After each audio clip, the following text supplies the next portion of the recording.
Encourageantes sont les évaluations épidémiologiques en Afrique, mais l'éradication totale du coronavirus passe par 3 axes, les tests massifs, le traitement et les vaccins. Si des efforts constants sont fournis par les États pour remplir les 2 premières exigences, la recherche d'un vaccin reste le dernier bouclier pour stopper le coronavirus. Nous continuons de faire les recherches dans le sens que les analyses génétiques du coronavirus soient un élément important dans notre plan de riposte. Nous essayons d'avoir aussi une meilleure visibilité sur la circulation du virus, surtout avec la levée du confinement dans de nombreux pays.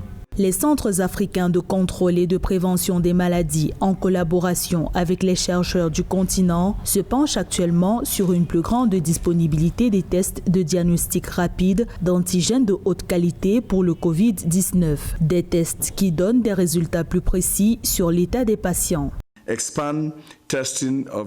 Les tests sont la pierre angulaire de la réponse à cette pandémie. Sans tests, nous lutterons aveuglément. Nous devons intensifier les tests et améliorer les délais d'exécution des tests afin de pouvoir identifier, isoler et traiter rapidement les cas positifs. C'est là que les tests de diagnostic rapide d'antigènes de haute qualité pour le Covid-19 jouent un rôle très important.